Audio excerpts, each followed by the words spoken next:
Olá e bem-vindo de volta ao Portuguese with Leo. Para qualquer estudante de uma língua latina, existe uma questão que é igualmente amada e odiada: os verbos e as suas intermináveis conjugações. Há quem ache divertido aprendê-las e há quem se pergunte porque é que tem de ser tudo tão complicado. Mas a verdade é que para falar o português bem é preciso saber conjugar os verbos. Em português, os verbos dividem-se em 3 grupos de conjugação clássicos. Os verbos acabados em ar, como falar, como ser e ir, como sentir. Estes mesmos grupos existem em espanhol, hablar, ser, sentir, e italiano, parlare, essere, sentire. Depois a coisa complica-se um bocado mais no francês e sobretudo no romeno. Mas porquê que isto é assim? Para percebermos de onde é que estes grupos de verbos vêm, temos de voltar à origem, o latim. Em latim havia 5 conjugações. A primeira terminava em are, como o verbo amare, amar. A segunda terminava em ere, com um E longo, como o verbo monere, aconselhar. A terceira terminava em ere, com um E curto, como o verbo mittere, enviar. A quarta terminava em ire, como o verbo audire, ouvir.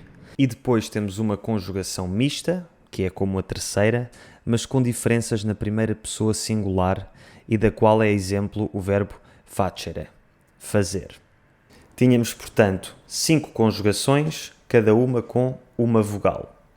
A para a primeira, é longo para a segunda, é curto para a terceira, I para a quarta e, novamente, é curto para a quinta. Já no latim tardio, no final do Império Romano, a segunda, terceira e quinta conjugações, as que eram com a letra E, juntaram-se numa só e mais tarde deram aquilo que seria a conjugação com ER na língua portuguesa.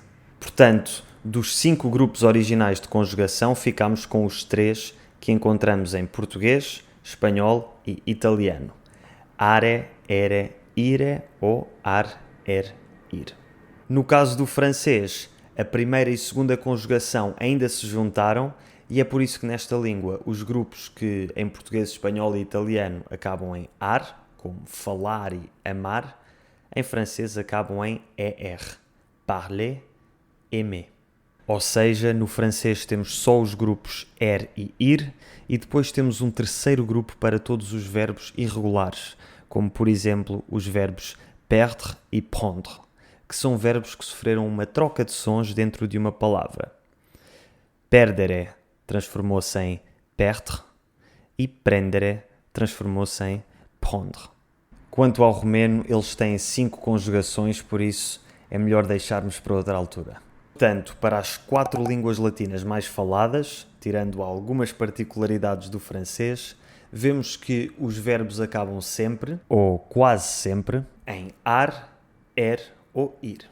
Então porquê que será que o verbo pôr, um dos mais comuns em português, não acaba em nenhuma destas terminações? A origem está no latim ponere. Uma característica do português medieval é que, em muitas situações, o som n entre vogais se perdeu.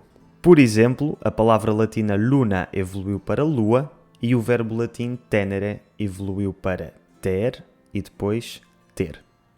Da mesma forma, o verbo ponere evoluiu para a palavra antiga poer, que depois evoluiu para pôr. Ou seja, embora acabe em OR, o verbo pôr é na verdade da segunda conjugação, a que acaba em ER, e portanto conjuga-se como os verbos desse grupo. Infelizmente, o grupo dos verbos que acabam em ER é o que tem mais verbos com conjugações irregulares e o verbo pôr é um bom exemplo disso. Vejamos a conjugação no presente do indicativo. Eu ponho, tu pões, ele, ela põe. Nós pomos, vocês, eles, elas põem. Aqui podemos ver parecenças com outros verbos irregulares, como ter e vir. Eu ponho, eu tenho, eu venho. E a semelhança entre estes 3 verbos ainda é mais notória no presente do conjuntivo, dado que esta forma verbal se forma a partir da primeira pessoa do indicativo, que nestes 3 verbos, como acabámos de ver, era igual. Que eu ponha, tenha, venha. Que tu ponhas, tenhas, venhas. Que ele, ela ponha, tenha, venha. Que nós ponhamos, tenhamos, venhamos. Que vocês, eles, elas ponham, tenham, venham.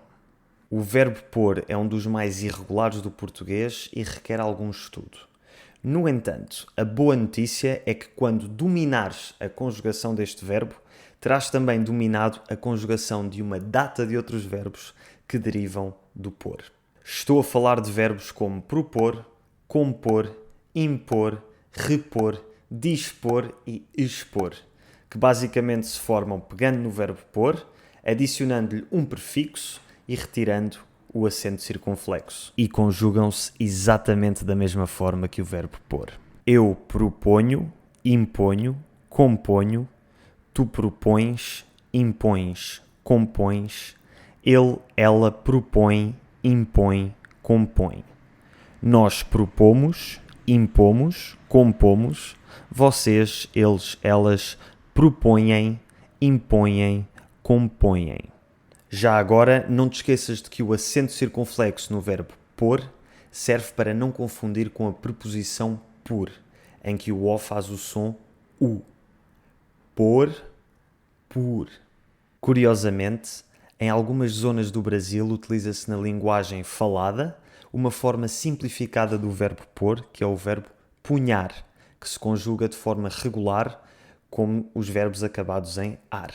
Mas cuidado, porque se usares o verbo punhar em Portugal, ninguém vai perceber o que estás a dizer.